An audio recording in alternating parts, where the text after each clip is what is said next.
Now, we are often told about studies and polling that come out of Muslim countries and also non-Muslim countries in regard to how they view different subjects. Now, one of them is terrorism.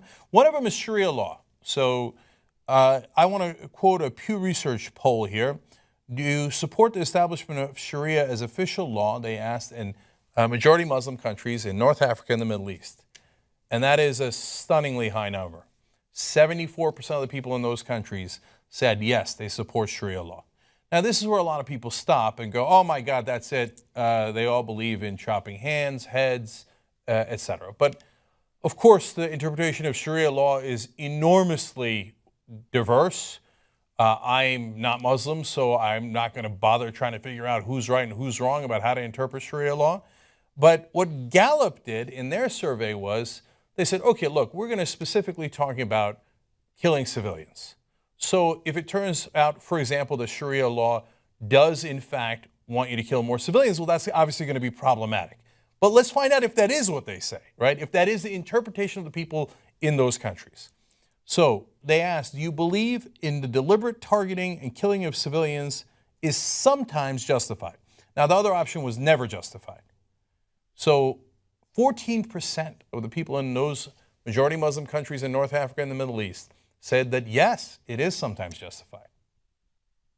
So that's a little damning. It's nowhere near the 74%. Obviously, most people do not interpret Sharia law to mean that at all. But 14% is an unfortunately high number.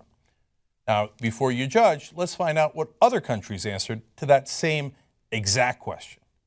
In the UK, 33% believe that the deliberate targeting and killing of civilians is sometimes justified. Not collateral damage, not accidental, deliberate targeting of civilians. They were very clear about the question. How about the United States of America? 50% thought that deliberate targeting and killing of civilians is sometimes justified.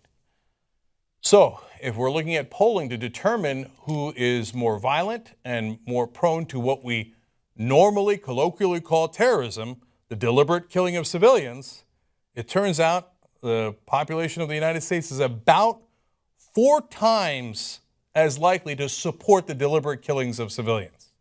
Now, I know people here will say, no, but that's unjustified. We had to do it. We had to do it. But they ask the same question. Do you think the other side doesn't think that they had to do it? Well, apparently they don't. They're under similar circumstances, if not worse circumstances oftentimes. You think the people in the Middle East don't know the consequences of terrorism and killing civilians? They live it. They see it every day. Maybe that's part of the reason why they're like, no, we don't want that. Only 14%. Here in America, 50%. Now, if you don't like those polls, well, you got to look in the mirror and figure out what's going on with you.